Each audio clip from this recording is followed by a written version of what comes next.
অতীতের কোনো এক সময়ে দুনিয়ার কেন্দ্রস্থল বাগদাদ নগরীতে শেখ সালেহ নামে এক কাপড় ব্যবসায়ী বাস করতেন। তিনি ছিলেন অত্যন্ত সচ্ছল মানুষ। রেশম ও তিসি ছিল তার ব্যবসার পণ্য। বাজারে তার সুনাম কস্তুরীর মতো ছড়িয়ে পড়েছিল। তিনি কখনো ওজনে কম দিতেন না বা কাউকে ঠকাতেন না। তার মুখের কথাই ছিল অঙ্গীকার ও চুক্তির মতো। শেখ সালেহের ঘরে জবিবা নামের এক হাবশি দাসী ছাড়া আর কোনো সঙ্গী ছিল না। জবিবা ছিলেন ঘোর কৃষ্ণবর্ণের, যেন চাঁদহীন অন্ধকার রাত।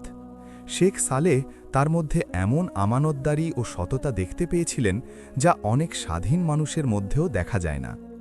জবিবাকে কোনো আমানত দিলে তিনি তা রক্ষা করতেন, কথা বললে সত্য বলতেন এবং কাজ করলে নিষ্ঠার সাথে করতেন। শেখ সালেহ সিদ্ধান্ত নিলেন তাকে আল্লাহর সন্তুষ্টির জন্য মুক্ত করে দেবেন এবং আল্লাহর বিধান ও রাসূলের সুন্নাহ অনুযায়ী তাকে বিয়ে করবেন। মানুষের লোকলজ্জার তোয়াক্কা না করে তিনি এটি করেছিলেন, কারণ আল্লাহর কাছে অন্তরের উদ্দেশ্যই বড়, চামড়ার রং নয়। দিন কাটতে লাগল এবং আল্লাহ এই দম্পতিকে জিয়াদ নামে একটি পুত্র সন্তান দান করলেন। জিয়াদ তার বাবার কাছ থেকে পেয়েছিল ফর্সা গায়ের রং ও উজ্জ্বল চেহারা, আর মায়ের কাছ থেকে পেয়েছিল চোখের দীপ্তি ও ঘন কালো চুল। ছেলেটি আদর যত্নে বড় হতে লাগল, রেশমি পোশাক পরত আর দামি খাবার খেত। কিন্তু তার অন্তরে অহংকারের একটি ছোট বীজ অঙ্কুরিত হয়েছিল। বাজারে যাওয়ার সময় সে মানুষের চাউনি লক্ষ্য করত এবং কানে আসত তাদের কানাঘুষা, দেখো এই সাদা সিংহটি ওই কালো মায়ের সন্তান। এই কথাগুলো তার হৃদয়ে আগুনের মতো বিঁধত। ফলে সে ধীরে ধীরে তার মায়ের প্রতি বিমুখ হতে শুরু করল। মক্তব থেকে ফেরার পর মা যখন ভালোবেসে তার মুখের ধুলো মুছে দিতে হাত বাড়াতেন, সে কুঁচকে যেত, যেন ভয় পেত পাছে মায়ের কালো রং তার গায়ে লেগে যায়। আর বেচারি মা ভাবতেন পড়াশোনার চাপে ছেলে হয়তো ক্লান্ত, তাই তিনি তাকে আরও বেশি আদর করতেন। সময়ের চাকা ঘুরল, জিয়াদ এক সুদর্শন ও সুবক্তা যুবকে পরিণত হল। বাবার কাছ থেকে সে ব্যবসার মারপ্যাচ শিখল, বাজারের অলিগলি চিনল, দিরহামের ওজন আর খদ্দেরকে রাজি করানোর কৌশল রপ্ত করল। কিন্তু দুর্ভাগ্যবশত সে বাবার কাছ থেকে বিনয় শিখতে পারল না। শীতের এক কনকনে রাতে শেখ সালেহ কঠিন রোগে আক্রান্ত হলেন। তীব্র জ্বরে তার শরীর মিশে যাচ্ছিল আর কাশিতে বুক ফেটে যাচ্ছিল। জবিবা তার শিয়রে বসে জলপট্টি দিচ্ছিলেন আর নীরবে কাঁদছিলেন। অন্যদিকে জিয়াদ দরজায় দাঁড়িয়ে এই দৃশ্য দেখছিল, কিন্তু তার মন ছিল অন্য কোথাও। তার মাথায় তখন গুদামঘর, হিসাবের খাতা আর সেই সম্পদের চিন্তা যা সে উত্তরাধিকার সূত্রে পেতে যাচ্ছিল। অবশেষে শেখ সালেহের আত্মা তার স্রষ্টার কাছে চলে গেল। বাড়ি জুড়ে কান্নার রোল পড়ল এবং জানা যায় মানুষের ঢল নামল। জিয়াদ কৃত্রিম গাম্ভীর্য নিয়ে শোকাতুরদের সামনে দাঁড়িয়ে সমবেদনা গ্রহণ করছিল। বড় বড় ব্যবসায়ীরা যখন তার কাঁধে হাত রেখে বলছিল, আল্লাহ তোমাকে ধৈর্য দান করুন জিয়াদ, শেখ সালেহ চলে গেছেন, এখন তুমিই এই ঘরের প্রধান, তখন ঘরের প্রধান শব্দটা তার কানে সঙ্গীতের মতো বাজছিল এবং বিচ্ছেদের শোক ভুলিয়ে দিচ্ছিল। শোকের ৩ দিন কেটে গেল। মানুষের চোখের জলও শুকিয়ে এলো, কিন্তু জবিবার চোখের জল শুকালো না। তিনি একাকী বিষণ্ণ মনে বাড়ির আঙিনায় বসে তুসবিহ পড়তেন আর স্বামীর জন্য রহমতের দোয়া করতেন। এমন সময় জিয়াদ তার বেশভূষা বদলে সেখানে এলো। সে তার বাবার স্বর্ণখচিত জুব্বা পরেছিল এবং দামি সুগন্ধি মেখেছিল। সে তার মায়ের সামনে একজন পুত্রের মতো নয়, বরং মুনিবের মতো এসে দাঁড়ালো। জিয়াদ ভলা পরিষ্কার করে জোরে শব্দ করল, যাতে মায়ের দৃষ্টি আকর্ষণ হয়। মা মাথা তুলে ম্লান হাসি মুখে বললেন, এসো আমার নয়নের মণি, তোমার কি খাবারের প্রয়োজন বাবা? জিয়াদ মায়ের দিকে এমনভাবে তাকালো যেন সে প্রথমবার তাকে একজন ব্যবসায়ীর দৃষ্টিতে দেখছে যে লোকসানের ভয় পায়। মায়ের কালো চামড়া, সাধারণ পোশাক আর রুক্ষ হাত দেখে সে মনে মনে ভাবল, অভিজাত মহলে এই মহিলাই আমার একমাত্র দুর্বলতা। সে মায়ের সামনে বসে শান্ত কিন্তু বিষাক্ত সুরে বলল, মা, বাবা আমাদের জন্য অনেক সম্পদ আর বড় দায়িত্ব রেখে গেছেন। এখন আমাকে অভিজাত ও বড় বড় রেশম ব্যবসায়ীদের সাথে মেলামেশা করতে হয়, আর আপনি তো জানেন মানুষ বাইরের চাকচিক্য দেখে বিচার করে। সরল মনা মা মাঝপথে থামিয়ে দিয়ে বললেন, আমি জানি বাবা, আল্লাহ তোমার সহায় হন, আমি এখানে তোমার সেবা করার জন্যেই আছি। জিয়াদ কপালে ভাঁজ ফেলে কর্কশ স্বরে বলল, না মা, আমার সেবার প্রয়োজন নেই, আমি একটা সিদ্ধান্ত নিয়েছি।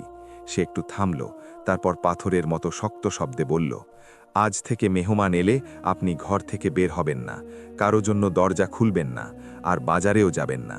আমি আপনার জন্য একজন চাকর রেখে দেব, যে সব কাজ করে দেবে।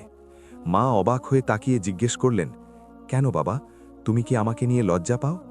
জিয়াদ এক মুহূর্তের জন্য তোতলাল, কিন্তু অহংকারের শয়তান ছিল প্রবল। সে যুক্তি দিয়ে বলল, লজ্জা নয়, বরং আপনার আরাম আর আমার সম্মানের খাতিরে।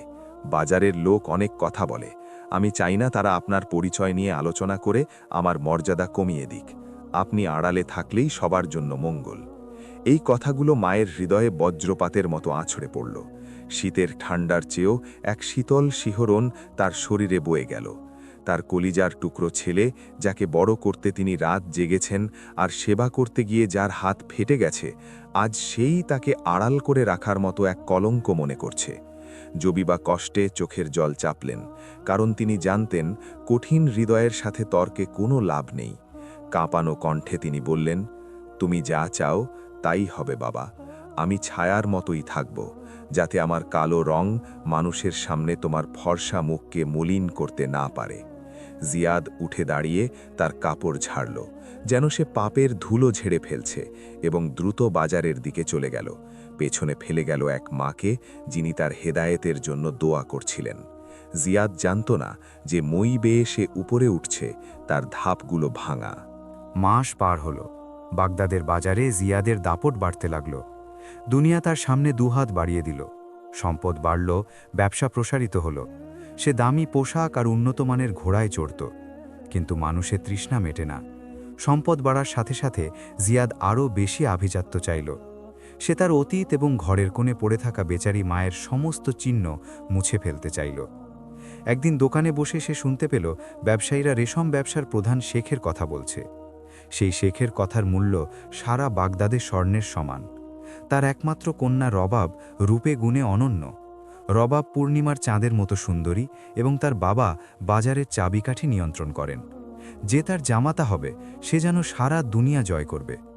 জিয়াদের চোখ লোভে চকচক করে উঠল। সে মনে মনে বলল, এই তো সুযোগ।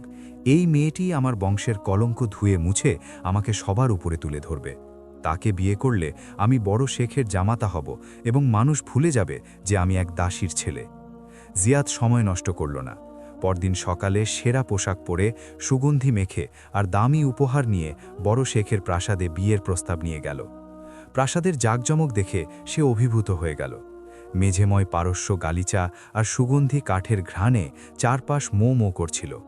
বড় শেখ মজলিসের প্রধান আসনে বসে জিয়াদকে উষ্ণ অভ্যর্থনা জানালেন, কারণ তিনি শেখ সালেককে চিনতেন। শেখ তার সাদা দাড়িতে হাত বুলিয়ে বললেন, স্বাগতম সালেহর পুত্র।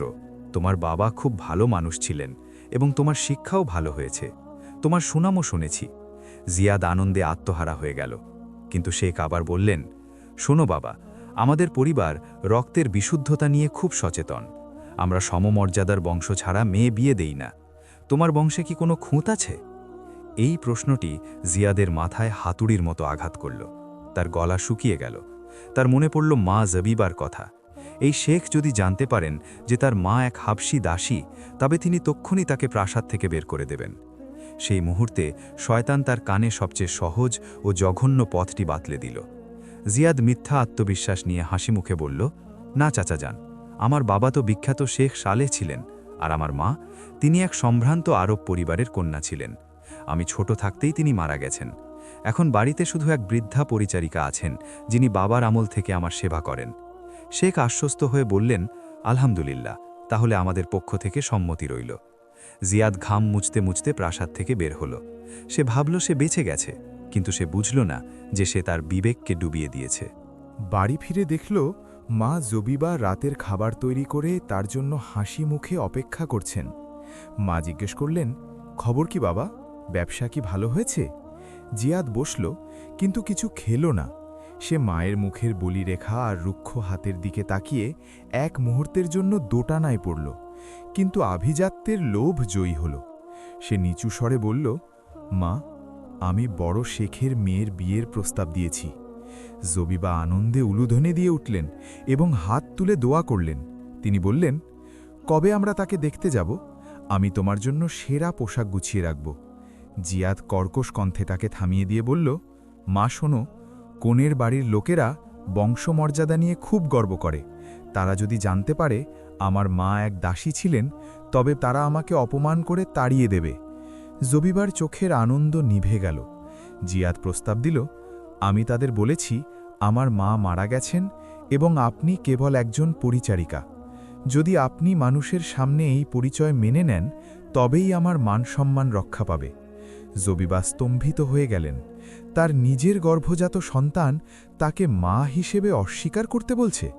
জিয়াদ তার হাত ধরে অনুনয় করল, মা, এটা আমার জীবনের শেষ সুযোগ, দয়া করে আমার জন্য এটা মেনে নিন।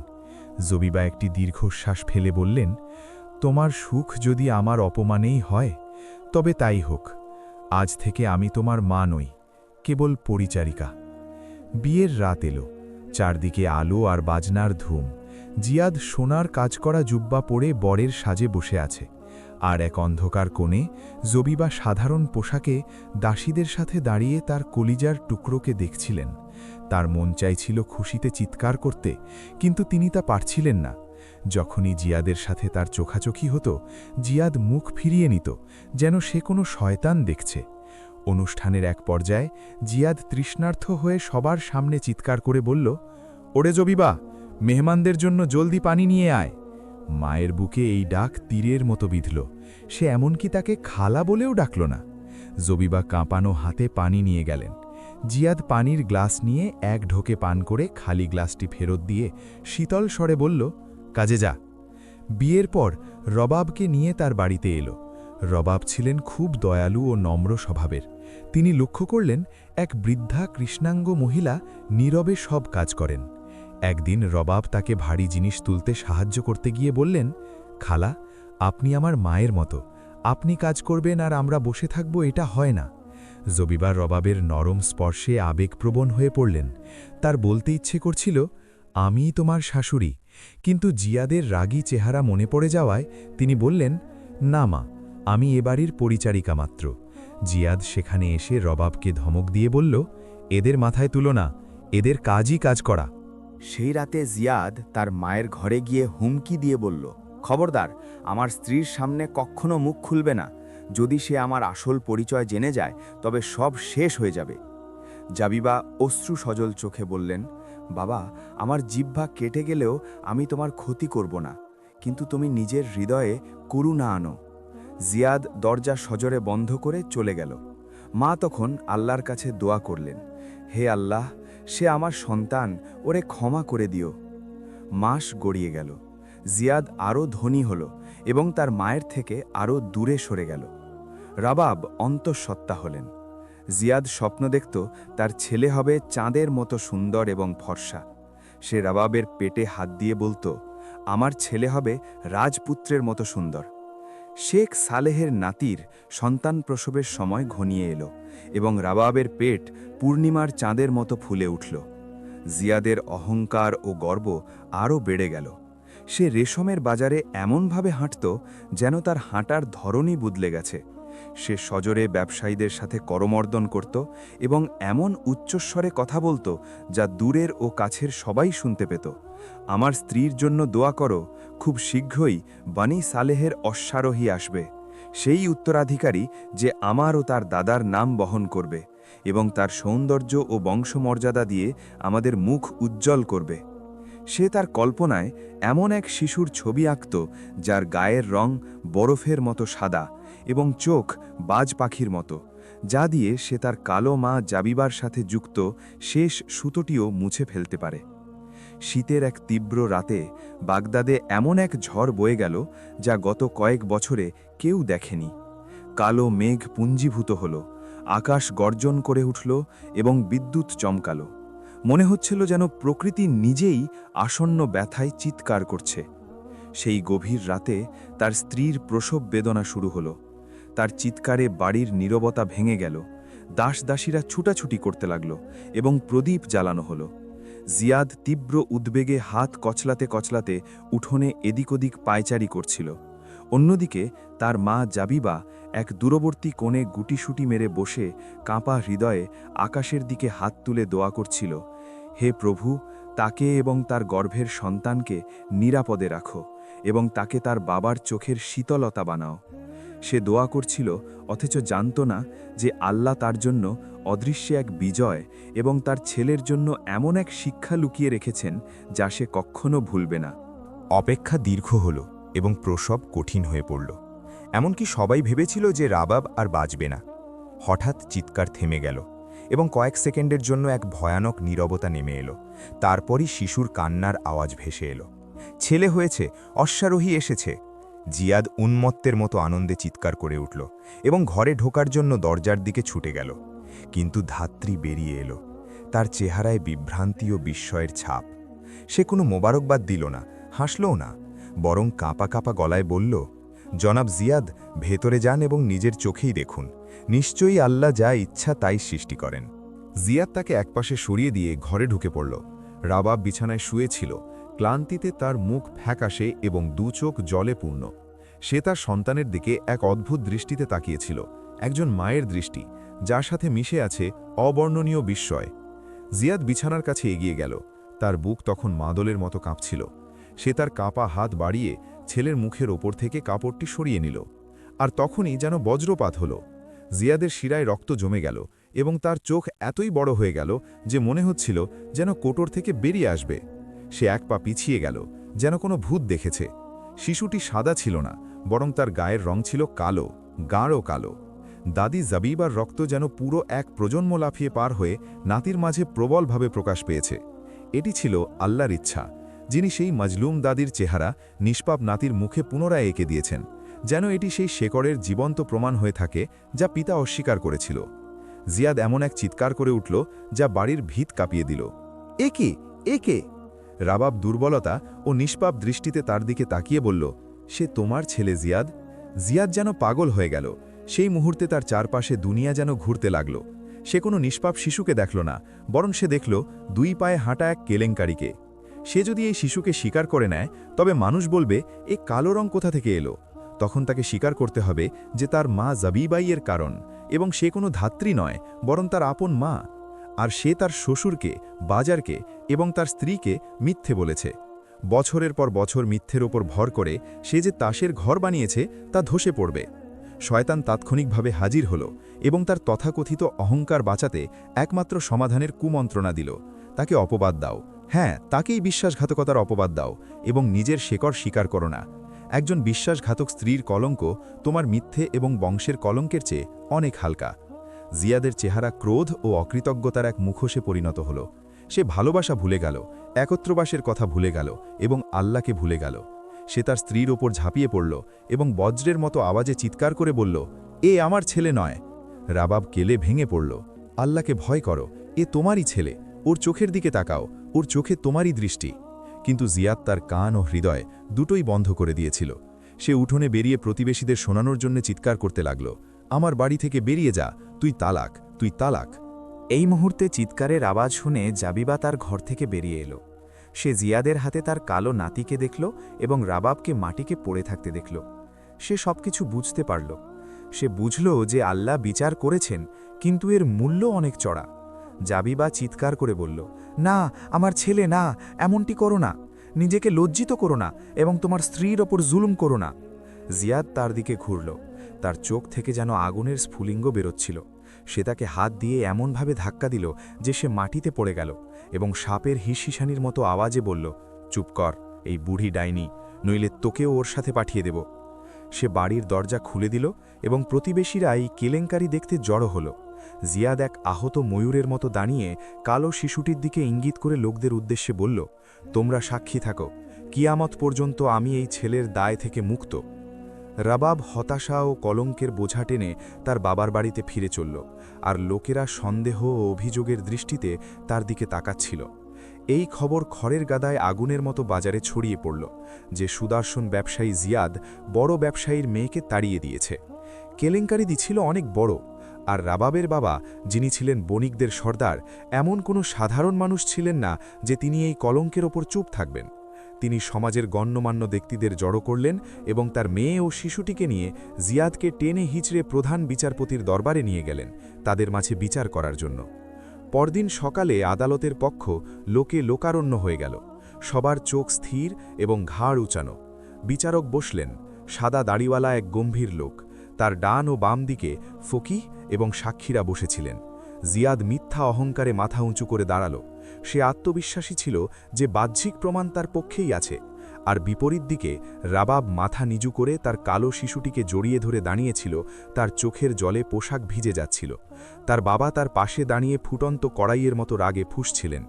নীরবতা নেমে এলো এবং বিচারক তার হাতুড়ি ঠুকে বললেন, হে জিয়াদ, তুমি তোমার সতীসাধ্যী স্বাধীন স্ত্রীর বিরুদ্ধে এমন এক অভিযোগ এনেছ যা শুনে পাহাড়ও কেঁপে ওঠে। তোমার প্রমাণ কি?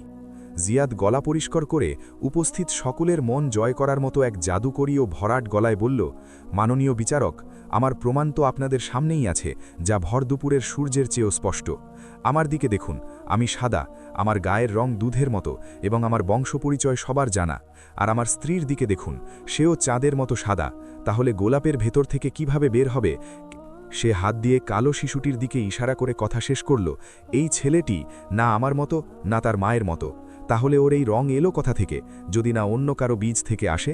আল্লাহর কসম, এ আমার ঔরসজাত নয়। সে আমার সাথে বিশ্বাসঘাতকতা করেছে এবং আমার বিছানা অপবিত্র করেছে। আমি এই ছেলের দায় থেকে সম্পূর্ণ মুক্ত। আদালত কক্ষে ফিসফাস শুরু হয়ে গেল। বাহ্যিকভাবে জিয়াদের কথা যুক্তিসঙ্গত ছিল। সাদার ঘরে কালো জন্মায় না। বিচারক মাথা নেড়ে রাবাবের দিকে করুণা ও সন্দেহের দৃষ্টিতে তাকালেন। হে সম্মানিতা কন্যা, তোমার কি বলার আছে? রাবাব তার কান্না ভেজা মুখ তুলে ফুপিয়ে কেঁদে উঠে বলল, আল্লাহর কসম, মাননীয় প্রধান বিচারপতি, অন্য কোনো পুরুষের হাত আমার হাত স্পর্শ করেনি। এই সন্তান তারই এবং তারই ঔরসের। আল্লাহ জানেন যে আমি নির্দোষ। বিচারক দ্বিধায় পড়ে গেলেন। যুক্তি এবং বাহ্যিক প্রমাণ জিয়াদের পক্ষে, আর শপথ এবং চোখের জল রাবাবের পক্ষে। তার হৃদয় জিয়াদের কথা বিশ্বাস করার দিকে প্রায় ঝুঁকেই পড়েছিল, যদি না আল্লাহর রহমত সেখানে উপস্থিত হতো। হঠাৎ কক্ষের পেছনের দিক থেকে মানুষের শাড়ি দুভাগ হয়ে গেল এবং এক বৃদ্ধার কণ্ঠস্বর ভেসে এলো। স্বরটি ভাঙা, কিন্তু তাতে সত্যের জোর ছিল। আমার কাছে প্রমাণ আছে, হে প্রধান বিচারপতি, এই রঙের রহস্য আমার জানা আছে। সবার মাথা সেই দিকে ঘুরে গেল। সে ছিল জাবিবা, যে তার ক্লান্ত পা টেনে টেনে এগিয়ে আসছিল। সে একটি পুরনো চাদরে মোড়ানো ছিল এবং তার মুখ ওড়নার এক প্রান্ত দিয়ে ঢাকা ছিল। জিয়াদ নিজের জায়গায় জমে গেল। সে অনুভব করল যেন মৃত্যুর শীতলতা তার শিরায় শিরায় বয়ে যাচ্ছে। সে তাকে ভয় দেখানোর জন্য এক আগ্নেয় দৃষ্টিতে তাকানোর চেষ্টা করল এবং বাধা দিয়ে বলল, এ এক পাগল দাসী মাননীয় বিচারক, এর কথা শুনবেন না, এ তার মানসিক ভারসাম্য হারিয়েছে। কিন্তু বিচারক তাকে কঠোরভাবে ধমক দিয়ে বললেন, চুপ করো হে লোক, তাকে কথা বলতে দাও। এগিয়ে এসো নারী। জাবিবা দীর্ঘ পদক্ষেপে এগিয়ে এলো এবং কক্ষের মাঝখানে তার অবাধ্য ছেলে এবং তার মজলুম স্ত্রীর মাঝখানে এসে দাঁড়াল। সে এমন এক উচ্চস্বরে বলল যা কক্ষের সবাই শুনতে পেল, মাননীয় বিচারপতি, এই লোকটি আপনাদের কাছে মিথ্যে বলেছে এবং নিজের কাছেও মিথ্যে বলেছে। লোকেরা অবাক হয়ে শ্বাস টেনে নিল, আর জিয়াদ কাঁপতে কাঁপতে বলল, চুপ করো, ওকে বের করে দিন। জাবিবা তার দিকে ভ্রুক্ষেপ না করেই বলে চলল, জিয়াদ বলে যে তার মা মারা গেছে, আর এটি একটি ডাহা মিথ্যে। জিয়াদ বলে যে আমি তার দাসী এবং ধাত্রী, এটি সবচেয়ে বড় মিথ্যে। আমি জাবিবা, শেখ সালেহের সেই দাসী যাকে তিনি মুক্ত করে বিয়ে করেছিলেন। আমি জিয়াদের মা, যে তাকে কষ্টের পর কষ্ট সহ্য করে গর্ভে ধারণ করেছে। আমি তার সেই মা যাকে সে অস্বীকার করেছে এবং বণিক সর্দারের মেয়েকে বিয়ে করার জন্য যাকে সে ঘরের ভেতর পাপের মতো লুকিয়ে রেখেছিল। কথাগুলো যেন বজ্রপাতের মতো পড়ল। বণিক সর্দারের ওপর খবরটি যেন হাতুড়ির আঘাতের মতো নেমে এলো এবং তিনি জিয়াদের দিকে চরম অবজ্ঞার দৃষ্টিতে তাকালেন। সে দৃষ্টি যদি আগুন হতো তবে তাকে পুড়িয়ে ছাই করে দিত। জাবিবা তার শ্যামলা গাল বেয়ে পড়া কান্নার জলের মাঝেই বলে চলল, হে প্রধান বিচারপতি, এই কালো শিশু কোনো ব্যভিচার থেকে আসেনি, বরং সে তার দাদির রক্ত থেকে এসেছে। আল্লাহ আমার ছেলের অহংকার চূর্ণ করে তাকে অপমানিত করার সিদ্ধান্ত নিয়েছেন, তাই তার মধ্যে আমার সেই রং ফিরিয়ে দিয়েছেন যাকে সে ঘৃণা করত। এই আমার নাতি, ওর রক্ত আমার রক্ত, আর ওর কালো রং আমার কালো রং। আর রাবাব ইউসুফ আলহিসাল্লামের রক্তের ব্যাপারে নেকড়ের মতোই সম্পূর্ণ নির্দোষ। জিয়াদই হলো আসল অপরাধী। বিচারক জিয়াদের দিকে তাকালেন, যে তখন ভেঙে পড়ে হাঁটু গেড়ে মাটিতে বসে পড়েছিল। মাটি থেকে চোখ তোলার মতো শক্তি তার ছিল না। নির্দোষতার যে প্রমাণপত্রটি তার কাছে আছে বলে সে ভেবেছিল, তা এখন তার অপরাধের সনদে পরিণত হল। বিচারক কালো শিশুটির দিকে তাকালেন, তারপর কালো দাদির দিকে এবং তারপর ভেঙে পড়া সাদা রঙের বাবার দিকে তাকালেন। চিত্রটি সম্পূর্ণ হল। বিচারক আদালত কক্ষ কাঁপিয়ে দিয়ে বললেন, আল্লাহু আকবার, সত্যের জয় হয়েছে এবং মিথ্যা ধ্বংস হয়েছে। হে জিয়াদ, হে সেই ব্যক্তি যে নিজের মর্যাদা কেনার জন্য নিজের মাকে বিক্রি করে দিয়েছ, দেখো আল্লাহ আজ তোমাকে সবার সামনে অপমানিত করেছেন। রবাব তার নির্দোষ প্রমাণিত হওয়ার আনন্দে চিৎকার করে উঠল এবং নিজের সন্তানকে বুকে জড়িয়ে ধরল। এদিকে লোকেরা জবিবার দিকে শ্রদ্ধা ও সম্মানের দৃষ্টিতে এবং জিয়াদের দিকে ঘৃণা ও অবজ্ঞার দৃষ্টিতে তাকাতে লাগল। বিচারক জিয়াদের দিকে অনেকক্ষণ তাকিয়ে থাকলেন। সেই দৃষ্টিতে রাগের পাশাপাশি সমান মাত্রায় করুণাও ছিল। তারপর তিনি গম্ভীর স্বরে বললেন, হে জিয়াদ, তুমি তোমার শেকড়কে অস্বীকার করেছ, তাই তোমার ডালপালা তোমাকে লজ্জিত করেছে। তুমি তোমার গর্ভধারিণী মায়ের অবাধ্য হয়েছ এবং তোমার সতী স্ত্রীকে অপবাদ দিয়েছ, আর আজ সত্য উন্মোচিত হয়েছে। বিচারক তার হাতুড়ির চূড়ান্ত আঘাতটি করলেন। আদালত এই স্ত্রীর ওপর আনিত সকল অভিযোগ থেকে তাকে নির্দোষ ঘোষণা করছে এবং শরিয়ত ও আইন অনুযায়ী শিশুটির পিতৃপরিচয় জিয়াদ বলে রায় দিচ্ছে। তারপর বিচারকের কণ্ঠস্বর কঠোর হয়ে উঠল, আর তুমি, হে জিয়াদ, যেহেতু তুমি এক সতী নারীর ওপর অপবাদ দিয়েছ, তাই তোমার ওপর অপবাদের শাস্তি হিসেবে ৮০টি বেত্রাঘাত অনিবার্য হয়ে গেছে, যা বাজারের মাঝখানে কার্যকর করা হবে। আর তোমার সাক্ষ্য চিরতরে বাতিল করা হলো, যেন এটি অন্যদের জন্য একটি শিক্ষণীয় বিষয় হয়ে থাকে। জিয়াদ একটি শব্দ উচ্চারণ করল না। সে হতবাক ও চূর্ণ বিচূর্ণ হয়ে লোকদের দিকে তাকাচ্ছিল, যারা তাকে চরম ঘৃণার দৃষ্টিতে দেখছিল। সুন্দর সাদা মুখোশটি খসে পড়েছিল এবং অকৃতজ্ঞতার কুৎসিত চেহারাটি বেরিয়ে এসেছিল। রবাবের বাবা বণিক সর্দার রাগান্বিত স্বরে চিৎকার করে উঠলেন, মাননীয় প্রধান বিচারপতি, আমার মেয়ে এই মিথ্যুকের বিবাহ বন্ধনে এক মুহূর্তের জন্যও থাকবে না। এই মুহূর্তে ওর থেকে আমার মেয়েকে তালাক দিন। বিচারক দ্বিধা করলেন না এবং তৎক্ষণাৎ তাদের মধ্যে বিচ্ছেদ ঘটিয়ে দিলেন। শহরের চত্বরে এক হৃদয় বিদারক দৃশ্যের মধ্য দিয়ে রায় কার্যকর করা হল। জিয়াদকে তার সেই বিলাসবহুল চাদর থেকে উন্মুক্ত করা হল, যা নিয়ে সে সবসময় গর্ব করত, এবং সবার সামনে তাকে চাবুক মারা হল। তার পিঠের ব্যথার চেয়েও বেশি কষ্টদায়ক ছিল মানুষের দৃষ্টি, যা ছিল আসল চাবুক, যা তার অহংকারকে ছিন্ন ভিন্ন করে দিয়েছিল। সে তাদের ফিসফাস শুনতে পাচ্ছিল। এই হলো সেই ব্যক্তি যে তার মাকে বিক্রি করে দিয়েছে। এই সেই ব্যক্তি যে নিজের রক্তকে অস্বীকার করেছে। সে ভিড়ের মধ্যে একটি দয়ালু মুখ খুঁজছিল, যে তাকে করুণা করবে, কিন্তু জাবিবা ছাড়া আর কাউকে সে পেল না। সে একটু দূরে দাঁড়িয়ে কাঁদছিল। ছেলের বিপদে তার কোনো আনন্দ ছিল না, বরং ছেলের জন্য তার মনে করুণাই ছিল। মায়ের হৃদয়ে কোনো বিদ্বেষ চেনে না, এমনকি যদি ছেলে তাকে পদদলিতও করে। সে তার ক্ষত সারানোর জন্য তার দিকে ছুটে যেতে চাইছিল, কিন্তু প্রহরীরা তাকে বাধা দিল। বণিক সর্দার তাকে রাবাব এবং কালো শিশুটির সাথে নিয়ে গেলেন। তারা তাকে নিজেদের সাথে নিয়ে গেলেন, যেন সে তার সত্যবাদিতা এবং তাদের মেয়ের সম্মান রক্ষার পুরস্কার স্বরূপ মর্যাদার সাথে জীবনযাপন করতে পারে।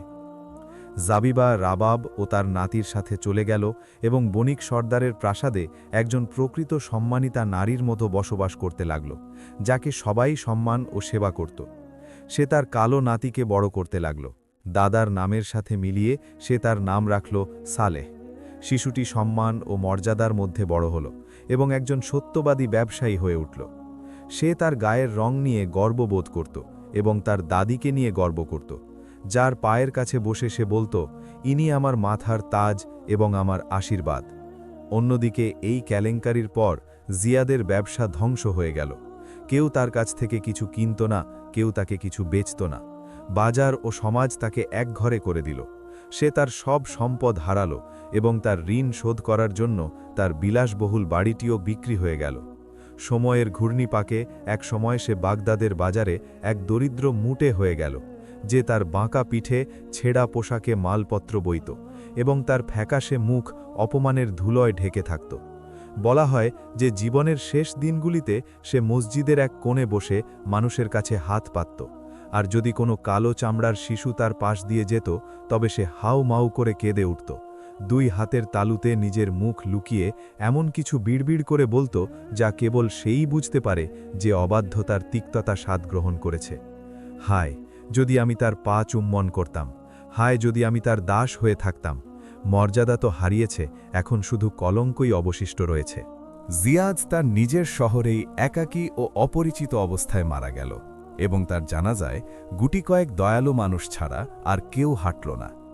অন্যকে জাবিবা পরিপূর্ণ সন্তুষ্টি নিয়ে মৃত্যুবরণ করল এবং এমন এক সুবাসিত ইতিহাস রেখে গেল যা প্রজন্মের পর প্রজন্ম মানুষের মুখে মুখে ঘুরতে লাগল। এভাবেই গল্পটি শেষ হল এবং সময় আমাদের এই শিক্ষা দিল যে অহংকার হল নেয়ামতের কবরখানা। একজন মানুষ তার চরিত্র দিয়ে মূল্যায়িত হয়, তার গায়ের রং দিয়ে নয়। এমন কত কালো চেহারার মানুষ আছে যাদের অন্তর পরিষ্কার এবং তারা সমাজের নেতা হয়েছে, আর এমন কত সুন্দর সাদা চেহারার মানুষ আছে যাদের অন্তর কালো এবং তারা অন্ধকারের মাঝেই বিস্মৃতির অতলে হারিয়ে গেছে। আর হ্যাঁ, নতুন ভিডিওতে আবার দেখা হবে। সবাই নিরাপদে থাকবেন।